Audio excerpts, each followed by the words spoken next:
Bonjour mesdames, alors on va parler d'un passage qui est dans la paracha de Pécoudé, qui est la paracha de cette semaine. Oui, vous savez que les parachas de Pécoudé, Vayakel, elles sont conjuguées cette semaine. Et là, à la fin de la paracha de Pécoudé, c'est marqué la chose suivante. Vaïchas et Hanan a recouvert la colonne de nuée, ce nuage, et Ohel Moed, donc la tente d'assignation, le Mishkan, le sanctuaire. Ou Kvod Hashem Malé et Mishkan. Et donc la gloire d'Hachem remplissait ce sanctuaire. Velo Yachol Moshe Lavo Ohel Moed.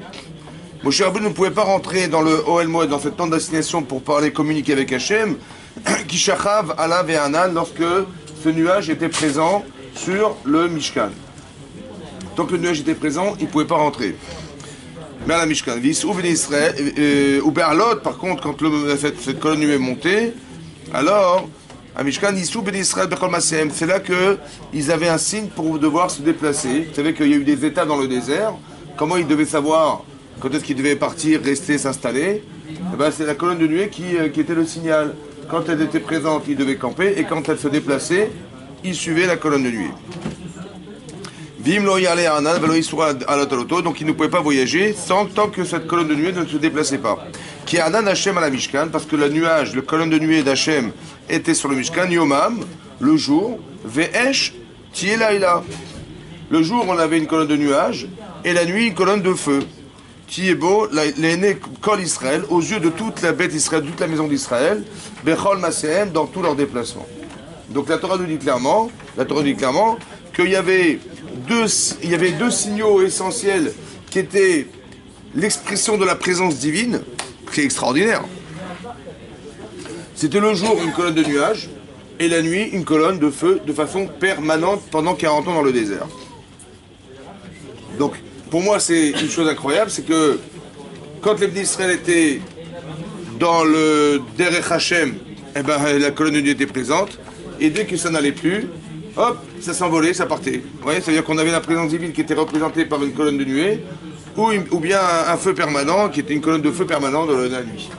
Maintenant, est-ce que vous auriez été heureuse de voir de façon quotidienne cette colonne de nuée pendant 40 ans?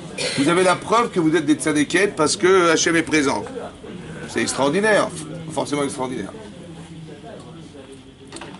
Donc la présence répétitive de ce signal est pour nous un référentiel qui est qu'on est des gens justes, qui est des gens bien, et voilà, qu'on est proche d'Hachem. Mais d'un autre côté, c'est marqué dans la paracha d'Acharemot. Donc plus tard dans la Torah, c'est marqué, plus tard dans la paracha, c'est marqué qu'après la mort des enfants de Aaron, qui étaient Nadav et Avihu, Hachem a dit à Moshe Rabbeinu, va dire à ton frère, Velo yavo bechol et el Kodesh, qu'il n'aille pas fréquemment dans le Kodesh. C'est-à-dire que vous savez que dans le Mishkan, il y avait ce qu'on appelle le Kodesh, qui était séparé d'un rideau, et le Kodesh HaKodashim, le Saint des Saints. Il dit qu'il n'aille pas fréquemment dans le Kodesh. Shelo Yavo Bechol Et El Kodesh, qu'il n'a pas fréquemment dans cet endroit qui est saint. Comme pour dire pour ne pas que disparaissent Aaron, comme sont morts ses enfants Nadav et Avihu qui se sont familiarisés avec l'endroit. Alors je comprends pas, ça paraît contradictoire. D'un côté, on avait cette colonne de nuée permanente.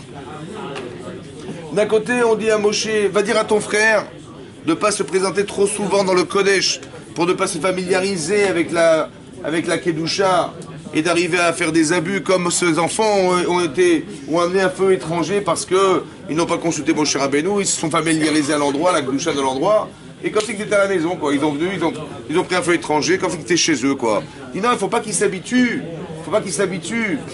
à rentrer dans le Kodesh, et donc on prévient Aaron à Cohen de ne pas rentrer fréquemment comme sont rentrés ses enfants qui ont dû disparaître à cause de cette familiarité qui était due à la fréquence permanente de ces gens dans le Kodesh.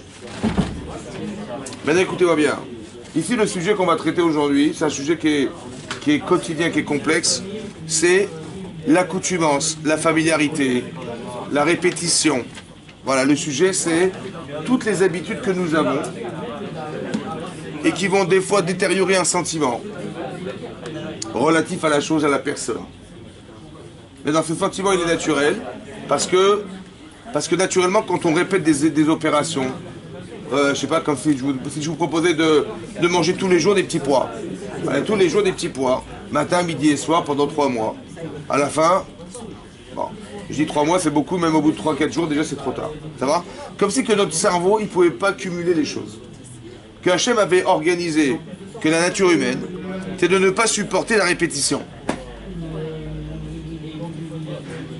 Maintenant, écoutez bien.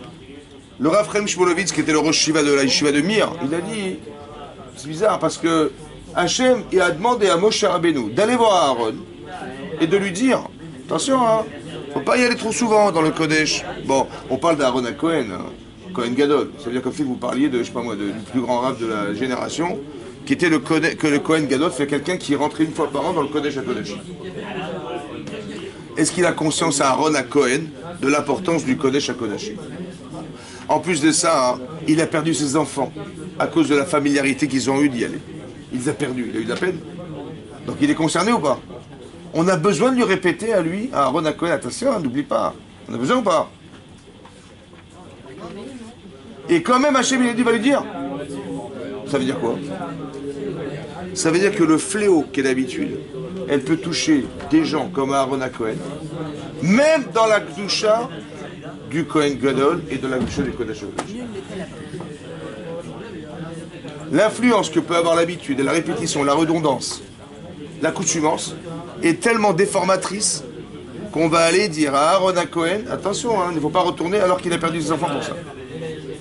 Ça veut dire que c'est pour nous expliquer qu'on ne doit pas s'endormir et que la répétition des événements peut faire que non seulement on peut dénaturer un sentiment. Par exemple, dans notre vie de couple, on travaille, ouais, votre mari, vous l'avez vu, ça fait 40 ans déjà, ça va? Donc ça veut dire qu'on s'habitue à le voir, les mêmes répétitions, les mêmes actes, les mêmes réflexions, les mêmes pareils, le même endroit. Là. À un moment donné, on peut se rendre compte que quoi, il y a une forme de déformation ou bien de déchéance émotionnelle. Ça s'émousse, mais c'est normal. Parce que, à force de voir, de répéter des mêmes choses, à chaque fois, bon, c'est vrai, c'est un problème social. Le travail, c'est pareil, la vie courante, la vie quotidienne. Alors d'un côté, c'est étonnant parce que Hachem, il crée ce sentiment, qui est un sentiment destructeur. Parce que dans le relationnel, c'est grave. Aujourd'hui, il y a des divorces qui s'organisent à cause de ce problème. Parce que les gens vous disent, ouais, ma femme, machin, mon mari, etc., etc. En vérité, c'est pas vrai, c'est parce qu'on sature. Oui. Et tous les arguments qui sont derrière, qui sont des arguments qui sont légitimes, mais qui sont tellement négligeables par rapport à la problématique de couple, qu'on se dit, mais c'est quand même étonnant. Mais ça vient de ce principe, en fait. C'est l'accoutumance. Ça veut dire qu'on se lasse. Vous comprenez ce que je veux dire? On se lasse, mais on se dégoûte aussi. Ah oui. Pourquoi c'est marqué? Parce que c'est marqué là-bas. Vous savez que dans la Torah, c'est marqué que quand les Israël ont vu la manne tomber du désert, dans le désert. Vous avez vu la manne? C'est quoi la manne? C'est des graines blanches qui pleut de la manne dans le désert. Maintenant, vous prenez de la manne, vous la mettez en bouche, elle a le goût que vous désirez. C'est incroyable, extraordinaire. Donc quand vous voyez ça, vous êtes estomaqué devant ce phénomène. Il tombe de la manne dans le désert, un endroit où on ne peut même pas parler. Je veux dire, un endroit où on ne peut pas vivre, on ne peut pas subsister, c'est impossible de subsister dans le désert. Qu'est-ce que fait Hachem? Il nous fait un chesed extraordinaire, il pleut de la manne dans le désert. Donc quand vous voyez ça, qu'est-ce que vous dites? C'est fantastique. Et vous goûtez cette manne, elle a le goût que vous désirez. Un steak, je sais pas quoi, une entrecôte, tout ce que vous voulez, elle a le goût, c'est extraordinaire. Et d'un côté, à la fin des 40 années, la Torah nous dit que les Bédis d'Israël, Katsam Milechem Aklokel. Katsam Milechem Aklokel. Ils ont été dégoûtés de ce pain. C'est-à-dire que la manne, elle les a à la fin dégoûtés. Ils ne pouvaient plus l'avoir. Ce qui est extraordinaire au départ peut être dégoûtant à la fin. Pourquoi? Parce que ces petites boules blanches là, toujours pareil. C'est-à-dire qu'on a déformé la relation qu'on avait au départ de l'extravagance du miracle d'Hachem. Ça paraît extraordinaire au départ, et à la fin, ça nous dégoûte. Ça veut dire à force de voir et de voir et de voir la même chose, on se lasse, mais pas seulement qu'on se lasse, c'est que on n'en peut plus. Ça veut dire qu'on n'en peut plus. Donc c'est un phénomène qui est d'une forme de saturation intellectuelle ou émotionnelle ou psychologique, qui fait que non seulement on n'en veut plus, mais on n'en peut plus. Ça va? Ça veut dire que c'est grave. C'est d'acte. Hein? D'acte. Comment? D'acte. Dark, en arabe, dark. C'est ça. Vous avez compris? Donc c'est-à-dire qu'on arrive à des situations de saturation qui font que... Alors, comment d'un côté, Hachem, il peut être présent de façon permanente dans le désert, matin, midi et soir, avec une colonne de lait de et ça, on n'est pas saturé, bizarrement. Et d'un autre côté, on demande à Aaron de ne pas rentrer trop souvent dans le Kodesh. Ça paraît, le texte est pareil contradictoire. Alors, il faut comprendre le phénomène. Bizarrement, ça se passe comme ça. À part ça, hein, quand on sait que l'habitude faisant, on détériore de relations, moi j'avais la question de la tefila. Par exemple, la prière. Voilà. La prière, on fait la prière 3 fois par jour. On dit le Kriyat Shema 2 fois par jour. 3 fois par jour, 2 fois par jour. Maintenant, 3 fois par jour, ça veut dire quoi? Vous faites la Hamida, mais le texte qu'on va lire, c'est le même le matin. Le texte lui-même de la Hamida, de la prière, c'est le même le matin. C'est le même l'après-midi et c'est le même 3 fois par jour. Le même. Le Kriyat Shema, c'est le même. Matin, soir. Mais quand vous avez fait une fois, ça va, vous êtes content. On fait la bar mitzvah, elle est tout feu, tout femme. Et quand quelqu'un il a fait 10 000 fois la prière, par cœur, à fin quoi ça sert? Vous avez compris? Comment c'est possible que les Chachamim ils aient institué la prière 3 fois par jour, tout en sachant que la répétition est rébarbative? Alors comment ça s'explique? Vous avez compris? Ce sont des phénomènes contradictoires. D'un côté, tu veux encourager les gens, mais d'un côté, tu risques de les dégoûter. Alors comment ça se construit ça? Vous avez compris? Hein? Alors c'est un problème de société en fait. Parce qu'on vit tout le temps la même chose. On a besoin de renouveau, on a besoin de changer, on a besoin de... Et ça pose des problèmes parce que nous, des fois, on a envie de rester dans une directive permanente et on est obligé de répéter des opérations. Et puis à un moment donné, on s'est dit, bah, tiens, mais combien de temps ça va durer? Et on peut s'endormir dans ce phénomène. Ça veut dire que nous, on dit, voilà, comme dans des couples, ils sont mariés depuis des années, et ils s'endorment parce que la nature humaine, vous savez, la nature humaine, c'est de se complaire dans ce qu'on a déjà construit. Et puis voilà, et puis on est très bien comme on est, et puis on ne se rend pas compte qu'en fait on dégringole, parce qu'on perd des sentiments, on perd de la nature, on perd tout ce qui peut être l'activité émotionnelle qui devrait donner de l'envie. Et ça disparaît, c'est ça qui est grave. Pourquoi Hachem, il a fait une chose pareille? Que la répétition, elle peut amener à un désamour, à une insensibilité, elle peut amener à ce qu'on ait même du dégoût des choses et des personnes. Comment ça se fait qu'Hachem, il a fait, à votre avis, une chose pareille, que de répéter, ça amène à ça. Par exemple, la question que je m'étais posée, c'est la suivante. D'un côté, on sait ce que provoque la répétition. Mais d'un côté, Hachem, il dit, vous savez, quand elle est prendre de couple, la femme qui risque d'être soupçonnée d'adultère, une femme sota, Hachem dit, je suis prêt à effacer mon nom pour faire le shalom. Ça veut dire que pour qu'elle avoue sa défaillance, alors on va écrire la paracha sur un parchemin de la sota, et on va dire, tu sais, si tu n'avoues pas, on va être obligé d'effacer le nom de Dieu. Hein. Bon, alors elle va être obligée d'avouer, madame, ça va? Et donc pour éviter qu'elle disparaisse, parce que si on est obligé d'effacer le nom de Dieu, elle va voir, elle va disparaître, madame. Alors on va essayer de l'additionner, alors on va écrire le nom d'Hachem. Hachem, il est prêt à effacer son nom pour faire le shalom, pour faire la paix des couples, des ménages. Oui? Mais d'un autre côté, pourquoi madame, elle a été voir ailleurs? Peut-être aussi parce qu'elle sature, peut-être aussi parce que on est dans une situation de vie où les femmes, elles ont envie de voir autre chose. Ça va? C'est possible ou pas? Donc pourquoi Hachem, il a créé ce phénomène? Il valait mieux ne pas créer la saturation. Et d'éviter de d'effacer son nom, que de dire on va garder la saturation et qu'on va effacer le nom d'Hachem. Non? Pourquoi Hachem il a fait une chose pareille? Non, on va garder. On va effacer le nom, c'est pas grave. C'est-à-dire qu'Hachem il est prêt à effacer son nom, pourquoi faire? Pour garder le principe de saturation. C'est incroyable. Pourquoi Hachem il a fait ça? Vous avez compris? Il a fait le temps juif qui permet de se renouveler à chaque période. C'est ça le problème, madame. C'est ça le problème. Quand vous répétez tout le temps Pessar. Une fois, 3 fois, 10 fois, 100 fois. Ah, mais c'est la même question qui va se poser, madame. C'est la même question que comment la répétition ne sature pas. Chachamim, il s'apertient dans le temps, on va répéter tout le temps la même chose. Tous les matins, il faut mettre les tefilines, tous les ans, il faut faire Pessar, tous les ans, faire Pourim, à la fin, il y a la Gada, on la connaît par cœur. Comment on arrive à ne pas tomber dans la saturation? C'est ça le problème. Que la répétition, normalement, est destructrice de relations. Elle est destructrice d'émotionnel.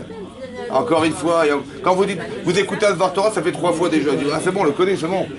Comment je vais arriver à faire que je vais pouvoir trouver de l'énergie là-dedans? Alors que normalement, quand je sais, pendant répéter 10 fois.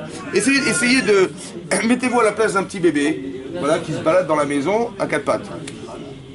Mettez-vous à 4 pattes. Ouais. Et vous allez voir, essayez de le suivre. Il prend un objet, il met dans la bouche, il le jette, il machin, il prend un livre, il le fait tomber. Essayez de le suivre. Vous allez vous rendre compte qu'il va très très rapidement saturer de ce qu'il a dans la bouche et de ce qu'il a dans les mains. Ça prend environ 25 secondes. 25 secondes, il a compris, hop, il lâche, il part. Vous avez compris? Ça veut dire qu'il ne veut pas, il ne veut pas se contenter. Comme si que dans l'idée profonde du fait qu'Hachem il écrit une forme de saturation, c'était dans l'idée qu'il faut absolument innover dans sa vie. Ça vient comme ça. Soit je garde ma peau. Voilà. Mais ça a été organisé par Hachem. Pourquoi? Mais comment ça se conjugue? À un moment donné, je vais saturer d'une chose. Mais pourquoi je sature? Parce que ce que je suis, ou ce que j'ai, ne me contente plus. Alors qu'est-ce que je vais faire? Alors soit je vais m'ennuyer, soit je vais en arriver à un dégoût. Un mur, j'arrive dans un mur. Ah, j'ai dit où tu arrives dans un mur ou quoi? Où tu essaies de découvrir autre chose. Par exemple, vous êtes des femmes, ça va? Bon, combien vous croyez qu'il existe des millions de recettes? Des millions. Les bouquins sur les recettes, il y en a des millions. Des millions de recettes. Pourquoi des millions? Parce qu'on en a des millions. Parce que le changement, c'est vital. On ne peut pas tout le temps faire la même chose. Et ça, c'est voulu par Hachem, vous avez compris? Qu'il faut chidouche. Il faut du nouveau. Et pourquoi c'est comme ça? Alors peut-être l'idée c'est comme ça. En vérité, il y a énormément de choses qui existent. Et il y a énormément de choses cachées en vous. Des choses dont vous n'avez même pas la connaissance. Vous avez du courage que vous ne connaissez pas, vous avez de la ténacité que vous ne connaissez pas. Il y a tellement de belles choses qui sont à l'intérieur de vous-même et qui dorment. Alors qu'est-ce que fait Hachem? Il dit voilà, tu as un niveau, Hazako Baruch, tu vas saturer de toi. Parce que la nature, c'est de dire, voilà, maintenant je suis casé, je sais faire ça, je ne vais pas me casser la tête, voilà, je m'arrête là. Hachem dit, mais c'est dommage, il y a tellement et tellement de richesses en toi qui dorment. Alors je suis obligé, dit Hachem, de créer une forme de saturation pour faire que tu sois obligé d'aller voir autrement. Tu es obligé de voir ton mari autrement. Tu es obligé de créer un contexte qui va faire que ta personnalité va éveiller autre chose en toi. Parce qu'il y a tellement de facettes dans l'être humain qui sont à éveiller pour que la personne elle puisse dans son avenir proche réussir à voir, à comprendre, à ressentir des situations de vie qui sont des mitzvot, que si tu dors avec, tu ne pourras jamais les voir. Vous avez compris? Ça veut dire que la nouveauté dans le monde est une chose évidente. Parce que pour glorifier Hachem ou pour se sentir forte, il faut être capable de voir qu'on a un éventail très fort en soi, d'une personnalité qui est à l'image de l'éventail d'Hachem. On ressemble à Dieu, ça veut dire qu'il y a quelque chose de très puissant en nous, qu'il faut mettre en éveil. Mais si on se contente d'être, malheureusement, qu'est-ce qui va se passer? On va dire, voilà, on est très bien comme on est. Voilà, on est très bien comme on est. En fait, on ne se rend pas compte qu'au fur et à mesure du temps, ouais, il y a comme un effet psychologique qui va engendrer une forme de on va dénaturer la relation à l'autre, et jusqu'à arriver à ça. Et c'est tellement important aux yeux d'Hachem que Hachem il est obligé de créer le dégoût pour qu'on puisse se réveiller un jour et se dire mais il faut que ça change. Vous comprenez ou pas? Donc j'ai deux façons. J'ai une façon relationnelle qui va être intellectualisée par ma vie, qui va me permettre de me dire mais ça ne peut pas durer comme ça. Et j'ai besoin de... Ouais. Donc les gens ils peuvent malheureusement trouver des solutions ailleurs qui sont interdites. La solution n'est pas à l'extérieur. La relation dans la vie de couple, par exemple, elle est dans mon couple. Elle est dans ma vie de couple. Il faut que nous changions ensemble. Ça va? Pas dire, bah, mon mari il est comme ça, mais bon, ou ma femme elle est comme ça, mais bon, je vais trouver autre chose d'ailleurs pour essayer de contenter mon plaisir ou mon bonheur ou je sais pas quoi. Ça va? Non. En vérité, tout se trouve là. Seulement, comme il faut y croire pour pouvoir arriver à accéder à cette notion. Que la répétition doit pouvoir entraîner à ce qu'il y ait un chidouche, quelque chose de nouveau qui va s'éveiller en soi. Ouais? Ça veut dire que, par exemple, un exemple très simple, on va prendre l'exemple de Pessah. Comment la Gada de Pessah elle est construite? Comment Chachamim ils ont articulé la Gada de Pessah? La première chose que je vais demander à mon enfant, La première chose, c'est Manishtana Alaylaze Mikolalelav. Dis-moi, quelle est la différence entre cette nuit et les autres nuits? Maintenant, l'intérêt de la question, c'est d'arriver à créer une émotion. Parce que quand je demande à mon enfant quelle est la différence entre cette nuit et l'autre nuit, l'enfant de 8 ans, il a sa réponse. L'enfant de 10 ans, il a encore une autre réponse. L'enfant de 15 ans, il a encore une autre réponse. L'enfant de 20 ans, il a une autre réponse. Celui de 30 et de 40 et de 50 et de 60, 70, 80, une autre réponse. Vous comprenez? La question, elle peut être commune à chacun, mais la dimension de la réponse n'a rien à voir. C'est-à-dire que l'émotion que peut apporter la réponse, c'est la révélation de la nouvelle dimension que j'ai de mon existence. C'est très important qu'on se questionne dans la vie, qu'on soit interloqué par ce qui nous arrive, qu'on soit curieux de savoir. Parce que la question, elle permet de créer une confrontation entre votre connaissance et la réalité. Et la réponse, c'est la satisfaction d'exister autrement. Par exemple, on lit un texte de Torah. Voilà. Par exemple, voilà, on peut lire la paracha. Voilà. On vous dit, voilà, c'est simple. Akadosh Baruch Hu, il se trouvait de façon permanente dans le désert. Ah, super. Et ben, des fois, non, c'est pas super. Des fois, ça peut être très grave. Parce qu'à force de voir, on se familiarise avec la chose. Vous avez une question ou pas? Bien sûr, comment on répond. Mais donc, la réponse que vous allez donner va vous changer votre vie. Elle va peut-être changer votre relation avec Hachem.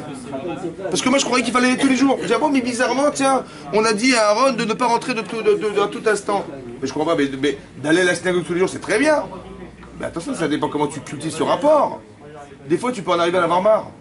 C'est grave, non? Alors comment tu t'en sors? Si vous avez des réponses, ça va vous changer votre vie.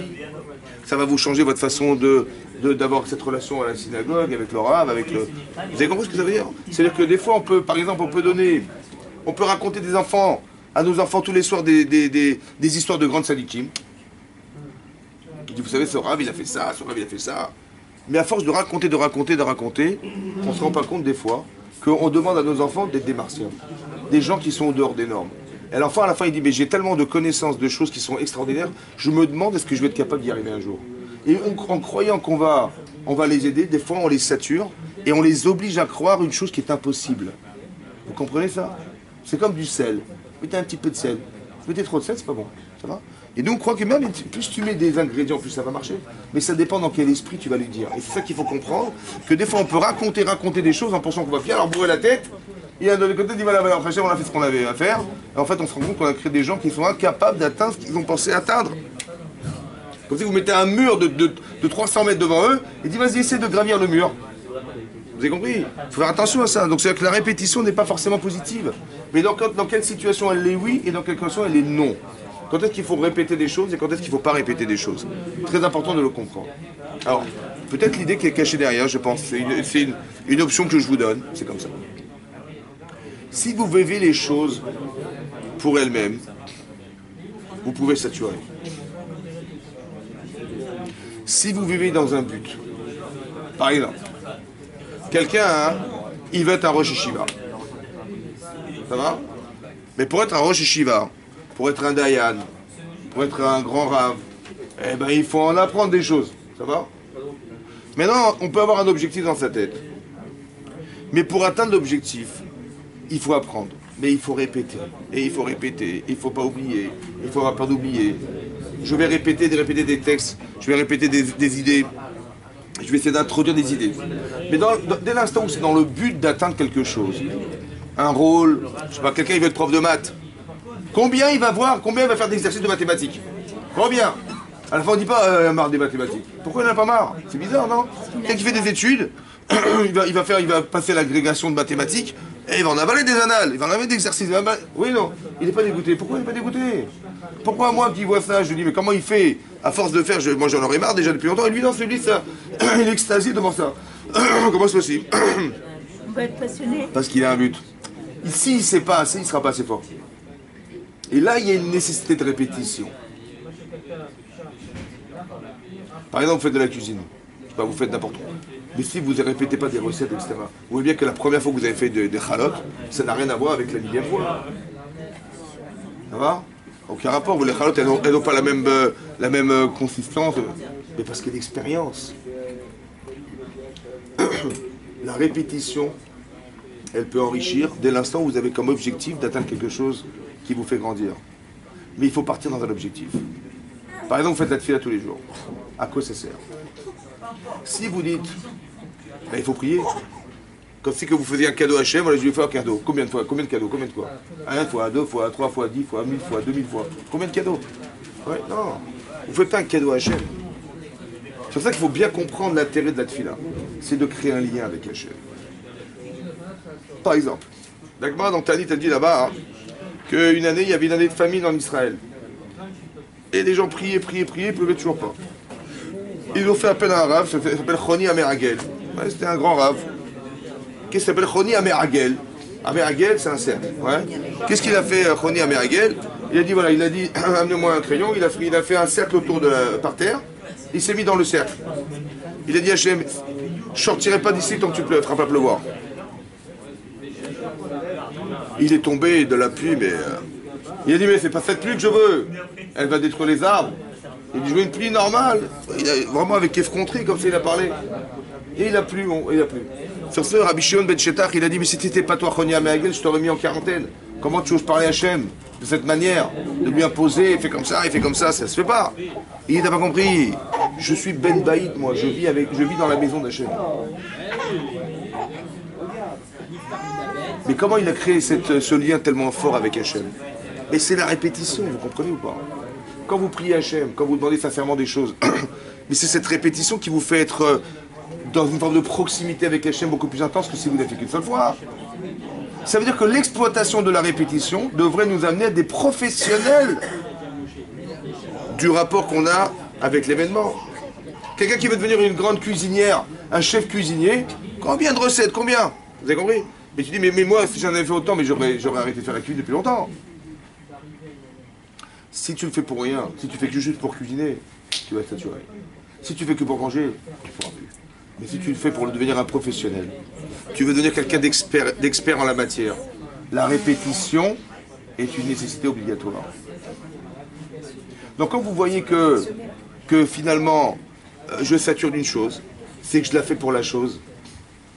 Mais quand je sais que j'ai un objectif derrière, qui est d'atteindre une personne, d'atteindre d'être, à ce moment-là, c'est différent. Et dans cet esprit-là, vous verrez que vous ne saturez jamais. Très important qu'on soit conscient de notre nature.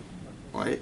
Pas de dire on fait les choses comme elles viennent et on est Ma'amin B'Hachem. Non. Hachem, il faut être consciente que vous avez une nature, chacun on a une nature et on ne peut pas aller contre sa nature.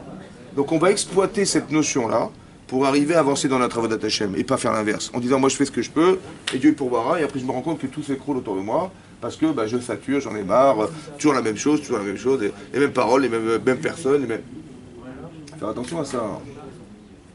C'est marqué dans la Gemara Sota, En Adam Choté, une personne de faute, et la Imken, si ce n'est que Nirtne Sabo était rentré en elle un rouar, un esprit ch'tout de folie. Phénomène incroyable, ouais, que plus on fait des bêtises, et plus on s'investit d'un rouar, d'un esprit de folie. Ça veut dire qu'on est dans le non-contrôle des événements. Oui. Quelqu'un qui fait une avéra une fois, dans Kiddushin elle dit là-bas, Ravuna il a dit, que celui qui est méchané, qui répète une avéra, une faute, Naasitlo, elle devient pour lui comme une chose permise. Je comprends pas. Au début c'était grave, c'était même très très grave. Quand vous dites mais tu fais attention à ça, il dit Chazvé Shalom, bien sûr, Chazvé Shalom, à Dieu ne plaise que je... Après il a transgressé une fois. Bon il dit je regrette. Après 2 fois, 3 fois, 4 fois, 5 fois, vous dites mais je comprends pourquoi c'est interdit, je comprends. Qu'est-ce qu'ils sont ces religieux-là, ils nous interdisent des trucs. Au début c'était Chazvé Shalom, hein, et tout à coup ça devient mais pourquoi pas? Mais comment il s'est passé où le changement? Le Rav Dessler il dit comme quelqu'un, imaginez-vous quelqu'un il est gravement touché par le diabète. Ouais. Et donc il va voir son médecin, il dit voilà, on a fait des analyses, vous avez un taux de diabète très important, du sucre dans le sang, il va falloir changer de régime, il faut arrêter le sucre. Il dit ok docteur, donc il lui prescrit des médicaments, un régime, il faut manger ça et pas ça. Bon. Il dit ok, donc il va tenir compte de ce diagnostic. Et il dit, le Rav Dessler, il dit, bon, au début, il fait très attention. Donc, 1 mois, 2 mois, 3 mois, 4 mois, 5 mois. À un moment donné, il ouvre un tiroir, il voit une tablette de chocolat. Il voit une tablette de chocolat, il craque, il arrache la tablette et il la mange. Mais d'un coup, comme ça, direct. Et après, il se dit, mais c'est grave. Là, je suis en train de me tuer en mangeant ça. On sait que le diabète, ça tue. Hein. Et il dit, c'est terminé, j'arrête. Bon. 2-3 mois plus tard, il ouvre un placard, il trouve un boîte de gâteaux, il arrache, il la mange. Bon. Et là, il dit bizarrement, tout à coup, qu'est-ce qui se passe dans sa tête? Il dit, de toute façon, je vois que j'arrive pas à tenir. Hein. J'arrive pas à tenir. Allez, vaille que vaille, c'est pas grave, je mange et on verra. Voilà. Au départ, c'était Hasbe Shalom. Et tout à coup, il a fait 2-3 fois. Et tout à coup, il dit, bah, c'est pas grave. Mais qu'est-ce qui s'est passé intellectuellement pour que d'un moment donné, ils se disent c'est grave, et à un autre moment donné, ils disent, mais c'est pas grave. Hein? Peu importe, en tout cas, c'était grave. Mais c'est vrai. Mais est-ce que le diabète, c'est grave? Bien sûr. Donc il dit, mais il voit qu'il ne s'est rien arrivé. Mais on sait pertinemment qu'avec toutes les statistiques qu'on a, c'est un danger, oui ou non? Et tout à coup, dans sa tête, non, il n'y a plus de danger. Ou il y a moins de danger. Ou alors, c'est pas grave. C'est pas grave, il faut bien kiffer la vie, c'est comme ça. C'est bizarre, il s'est passé un changement. Alors en fait, le changement, il faut expliquer que le changement, c'est ce qu'on appelle le Ruach Shtut. Ça veut dire que quand on fait des choses dans sa vie, ne croyez pas que c'est neutre. En vérité, ça a une force d'influence intérieure. Quand on parle d'Avera dans la Torah, de faute dans la Torah, ouais, ne croyez pas que c'est neutre. Voilà, dans le ciel là-haut, monsieur, madame, ils ont fait une faute, alors c'est marqué là-haut. Non, non, non, c'est marqué là. Vous avez compris? Ça veut dire que l'influence que peut avoir la faute sur soi, oui, le désir qui est procuré par la faute ou par la mitzvah, crée un désir intérieur. Et je vais raisonner avec ce désir. Par exemple, au départ, c'était grave, parce que je n'ai pas la notion du désir de la faute. Mais au fur et à mesure de l'affaire, je prends, comme si j'ai cristallisé en moi un désir qui fait que je raisonne avec dorénavant. Mais ce désir, j'en ai besoin. Alors je me dis, mais pourquoi pas? Vous avez compris? Ce désir, peut-être que l'idée de répéter des choses, ça n'est pas neutre. De la même manière qu'on peut saturer, vous avez vu que des fois on peut répéter des choses, il y en a marre, il faut toujours préparer des repas le soir, les enfants c'est toujours pareil, il faut les doucher, il faut les laver, Oh, un peu de vacances. Vous avez compris?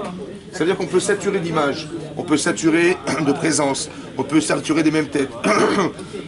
Et à un moment donné, c'est peut-être ça le Ruach Shtut, c'est-à-dire le vent de folie.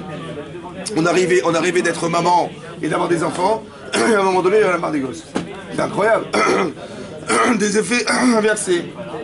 Pourquoi? Parce que peut-être qu'on vit mal les choses. On le vit dans l'esprit de répétition et d'obligation. Vous avez compris? On vit comme si on était obligé de faire des repas. On est obligé de laver les enfants quand ils rentrent de l'école. On est obligé de leur faire leur lit. On est obligé de... Vous avez compris? Non. Faites-le parce que peut-être que le rôle d'une mère, c'est ça aussi. Dans le but d'atteindre une relation émotionnelle forte avec sa famille. Donc plus je répète des choses, plus je fais avec plaisir. Quand vous faites un repas, regardez les boulettes de nos grands-mères. Bon. Elles sont bonnes ou pas? Mais pourquoi elles sont bonnes? C'est pourquoi elles sont bonnes? Parce que quand on fait vite, on fait mal. Donc quand elles sont bonnes, c'est que elles ont mis du cœur dedans. En vérité, quand vous mangez les boulettes, il y a le cœur de votre grand-mère à l'intérieur. Ça va, ça se voit. Parce que vous avez compris? Mais combien de boulettes elle a fait, madame? Vous avez compris? Mais en vérité, c'était pour faire plaisir.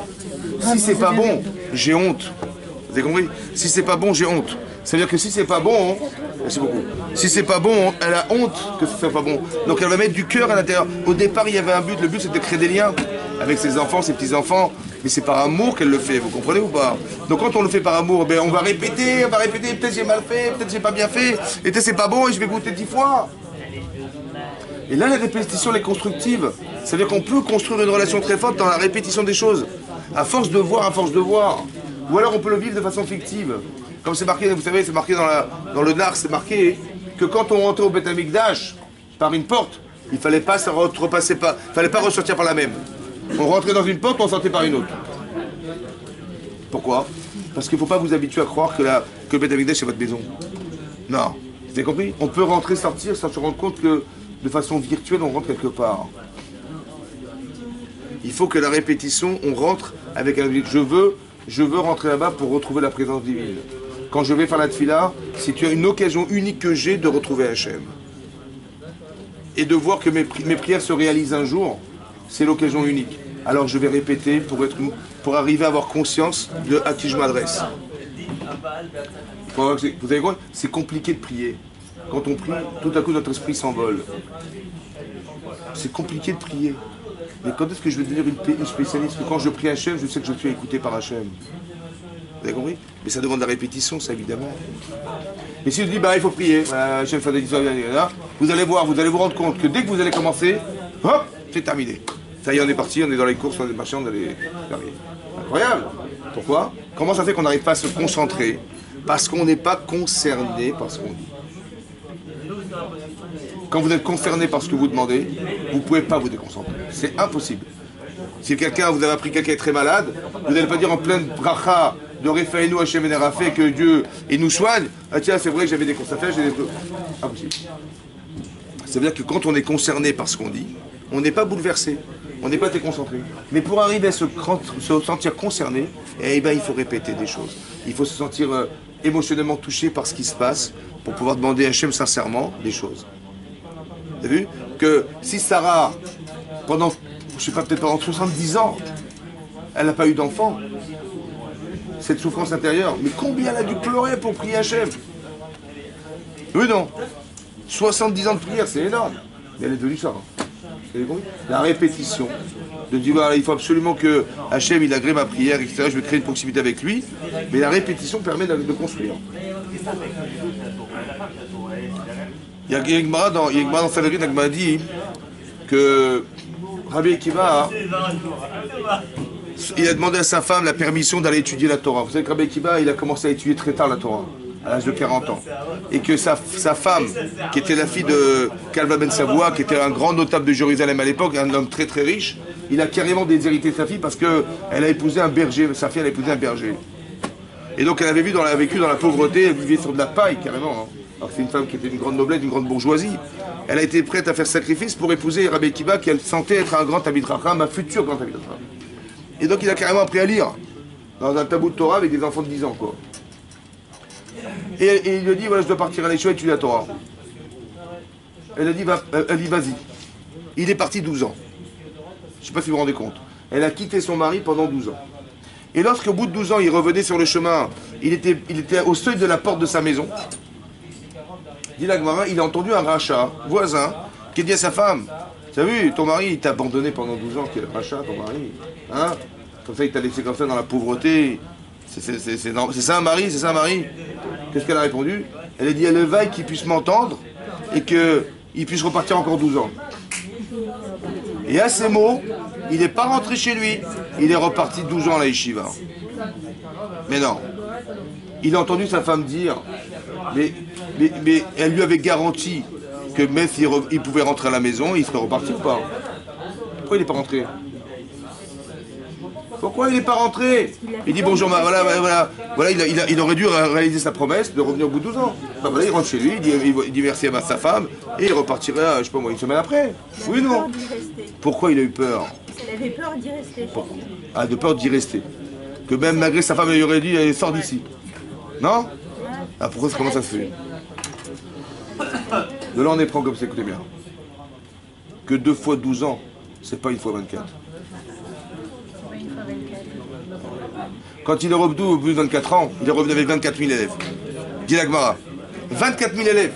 24 000 élèves, il est revenu. Et il a dit, chez Li et chez Lachem, toute la Torah que j'ai reçue et tout ce que je vous ai transmis, chez la Israël. C'est par son mérite que tout ce que je suis devenu et tout ce que vous êtes devenu grâce à moi, c'est grâce à ma femme. Chez Li et chez Lachem, chez là-haut. Chez Li et chez Lachem, tout ce qui est à moi et tout ce qui est à vous, c'est à elle. Ça veut dire que le mérite qu'elle a eu, maintenant écoutez bien, 2 fois 12 ans n'est pas 2 fois 24 ans, 17 fois 24 ans. La répétition de 24 sans interruption. Parce que quand on s'est arrêté, on s'est arrêté. Après, comme si on devait redémarrer quelque chose. Il faut qu'il y ait une forme de continuité. Le fait que c'est de la répétition dans un but particulier, qui est d'atteindre quelque chose, n'a rien à voir quand vous vous arrêtez, et n'a rien à voir quand vous poursuivez un effort. Rien à voir. Comme si que quand on s'est arrêté, on a l'impression qu'il faut recommencer quelque chose. Dans un effort physique, dans un effort intellectuel, dans un effort qui soit dû à n'importe quelle situation de vie, professionnelle, on voit que la continuité des choses comme si qu'il y avait des maillons qui devaient se créer dans les êtres, qui devaient faire que c'est comme ça qu'on construit des liens. Mais qui n'a rien à voir lorsque son saint, même s'il s'était arrêté en disant bonjour ma femme, etc., il dit voilà, je suis très heureux grâce à toi, ce que je te dis. On a l'impression que dans sa tête, il a mis un arrêt qu'il n'a pas voulu mettre. Parce que le fait de s'arrêter de faire, ouais, c'est comme quelqu'un qui fait des études, et puis il s'arrête 3 mois et il reprend ses études. Vous avez vu que ça n'a... Pourtant il a fait, bon finalement il a fait 3 ans et 3 mois, c'est pas grave. Non, c'est pas vrai.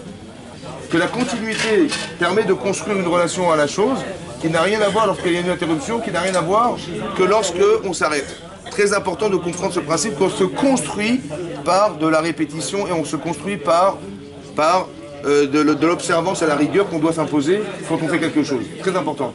Et quand on le fait dans un bon esprit, ça construit. Et manifestement, quand on fait dans l'inverse, ça veut dire on le fait parce qu'il faut faire. Il faut faire. Voilà, il faut faire la prière, il faut faire les tfilotes, il faut faire les... Non, il faut faire attention à ça. Vous savez, la Gemara, elle dit dans Sanhedrin, dans Brachot, à la fin de Brachot, elle a dit que quand Rabbi Akiva, à la fin de sa vie, il était torturé par les Romains, parce qu'on lui a demandé de ne pas enseigner la Torah aux gens, et il a dit non, je le ferai malgré tout. Les Romains, ils l'ont pris, ils l'ont torturé. Les tortures, horribles, hein, horrible. Et quand ils l'ont torturé de façon horrible, il était mourant, et il a commencé à faire Shema Israël, Hashem Elokeinu, Hashem Echad. Il a dit le schéma.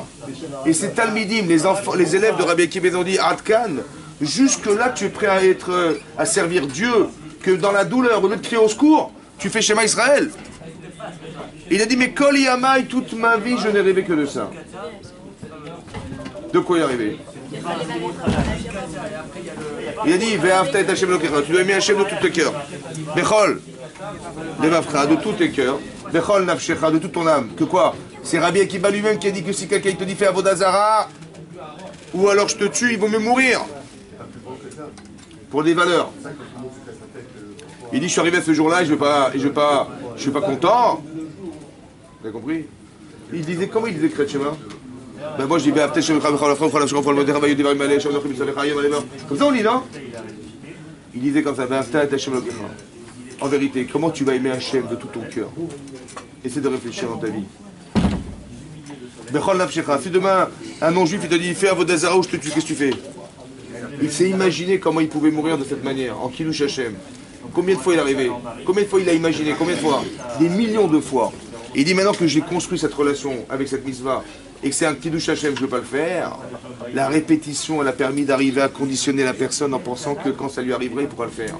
Alors que quand on n'est pas conditionné, on est surpris ou surprise par ce qui nous arrive et on ne fait rien. Vous avez compris ce que ça veut dire ça? C'est-à-dire qu'il a répété des situations et des images qu'il fait incruster dans le cerveau qui ont fait que quand les choses arrivent, il peut les accepter. Alors que quand il n'est pas préparé, la surprise, elle est déstabilisante. Et il ne voulait pas déstabiliser parce que c'est une grande mitzvah qu'il a dû faire. Alors il avait profité de faire le Kriyat Shema pour arriver à cette dimension-là. C'est pour ça que je vous explique que ça dépend comment vous cultivez votre rapport à la répétition. Elle peut être accoutumante et destructrice, ou elle peut être constructive. Ça dépend de vous et de la manière dont vous avez de réfléchir à la répétition.